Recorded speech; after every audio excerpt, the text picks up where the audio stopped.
Hivyo ni wasihi sana wanangu vijana wa Tanzania, nchi hii ni yenu. Kwa shida zozote zile zinazowakabili, sikubali hata siku moja ushawishiwa kuichoma nchi yenu wenyewe.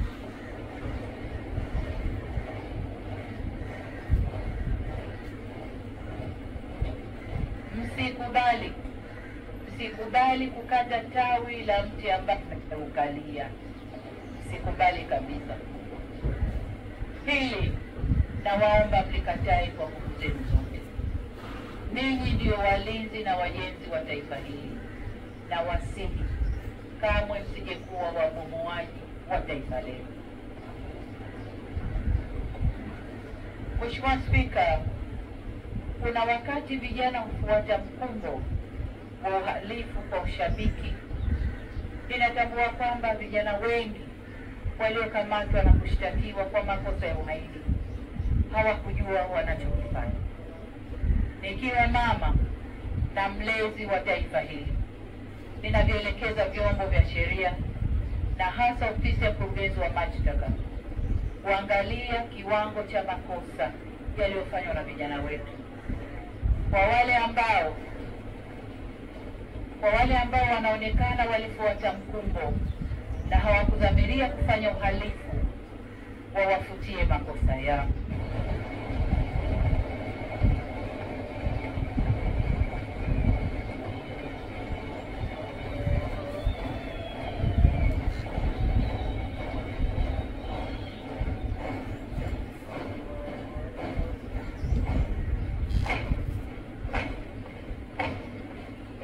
Asante waheshimiwa wabunge, nashukuru. Waheshimiwa wabunge, ukiangalia klipu zile za maandamano, unaona kabisa kuna vijana ambao waliingia kwa kufuata mkumbo. Wanaimba kwa kufuata ushabiki. Hawakuwa wanajua wanalolifanya. Kwa hiyo kama mlezi, kama mama, ndio maana naelekeza vyombo vya ulinzi na usalama, hasa ofisi ya DPP, kuchuja viwango vya makosa, na kwa wale waliofuata mkumbo basi waseme nao kisha wawaachie waende kwa wazazi wao. Natoa msamaha huo kwa sababu hata maneno ya Mwenyezi Mungu katika kitabu cha Luka sura ya 23 mstari wa 34 yanasema, na hapa nanukuu, Yesu akasema, Baba uwasamehe kwa kuwa hawajui watendalo.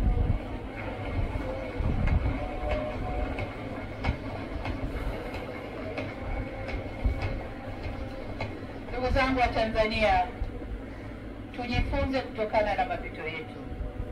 Hapana shaka kwamba Tanzania ni nchi inayofuata misingi ya kidemokrasia, ila neno demokrasia kamili inaweza kutafsiriwa kwenye mitazamo tofauti, haina formula moja.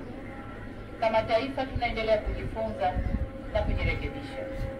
Hivyo basi sote kwa umoja wetu tunapaswa tuitumie fursa hii, tuendelee kujifunza, tujirekebishe na tukubaliane jinsi ya kuendesha nchi yetu kidemokrasia kwa kuzingatia tamaduni, mila na desturi zetu na sio za kuletewa, kama vilivyoagizwa na ilani ya Chama cha Mapinduzi ya kipindi cha miaka mitano mwaka huu 2025 mpaka 30. Moja ya hatua itakayotufikisha kwenye maelewano hayo ni marekebisho ya katiba yetu. Serikali imeahidi kuanza kulifanyia kazi suala la mabadiliko ya katiba ndani ya siku 100 za muhula wa pili kwa awamu ya 6 kwa kuanza na tume ya usuluhishi na maelewano. Mheshimiwa Spika, tunapozungumzia umoja wa kitaifa, tunaongozwa na uwepo wa tunu ya muungano wetu. Hivyo basi, kuhudumisha, kuimarisha na kuenzi muungano wetu utaendelea kuwa kipaumbele cha serikali tunayoiunda. Tutaendelea kuchukua hatua madhubuti kuhakikisha tunatatua changamoto za muungano kila zinapojitokeza.